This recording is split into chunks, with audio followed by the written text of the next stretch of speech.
caught up on this Nicole Kidman, Keith Urban situation.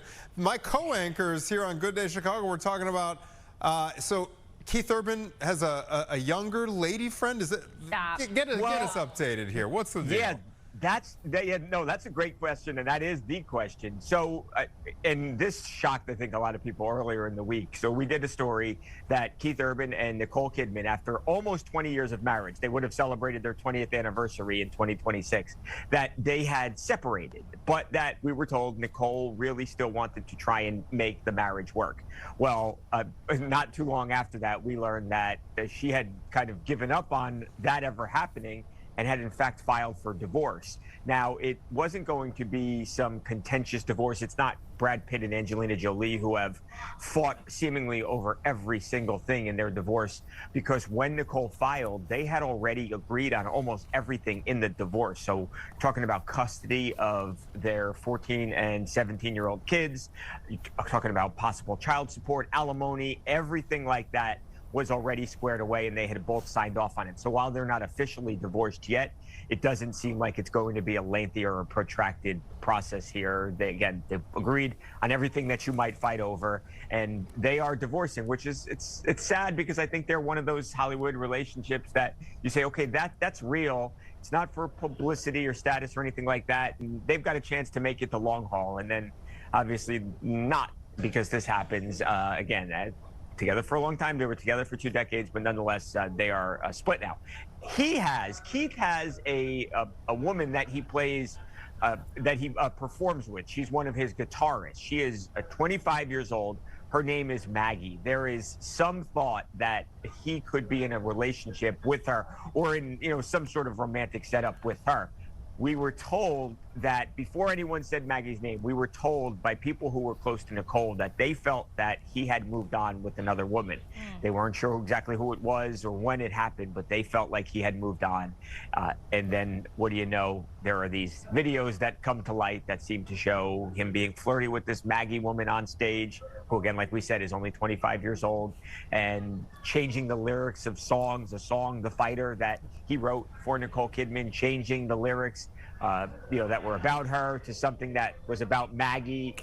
So I think there's some smoke here at the very least.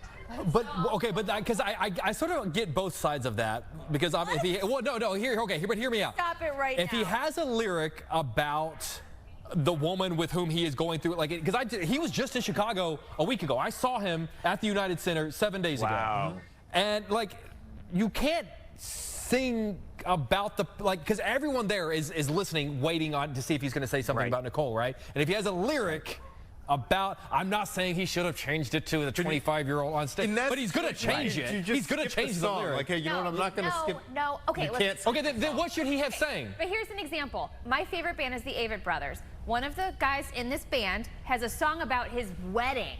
Let's get married. It's a very adorable song. He still sings it because people love that song. But there's a difference between the whole song is about something versus one lyric. One lyric's a very easy thing to change. Or just to not change. Little change. Here's what I'll say about that, okay? Nicole Kidman, she is hot. And she can move on, too, if she wants to date a 25-year-old. Do you guys remember, Michael, you probably remember this. Do you remember the thing? Was it on Letterman, the line that Nicole Kidman said after she got divorced from Tom Cruise? What was it? What did she say? I can wear heels now. Oh, so I do remember that. I'm waiting to see. I'm waiting to see what her mind's going to be. I don't think Keith Urban is as short as Tom Cruise, but I do remember that.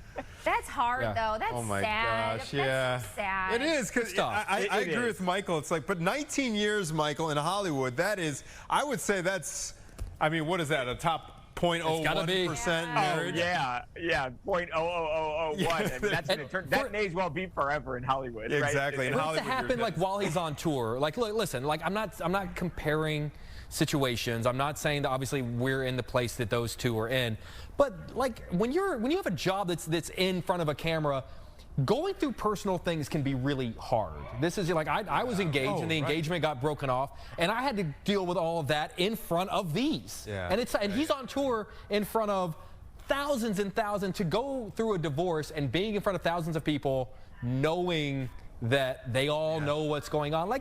I have some sympathy for the guy. For sure. Jake. Yeah, no, absolutely. Wait. Yeah, and I think it's tough. You feel bad for their kids. They've got 14 and 17-year-old. They're able to read about all this, obviously, and it's become such a big story. So yeah, you feel for them and the family, absolutely. And all right, well, hold on. We don't know the ins and outs, but I'm just saying if we took it for face value that he fell for this younger lady and then broke up. I'm not saying I don't feel bad for her. I feel bad for both of them. The difference being is that she's not out really in the press. She's not doing a press junket while trying to do this. Like he's on tour. She's at least can kind of keep in the background.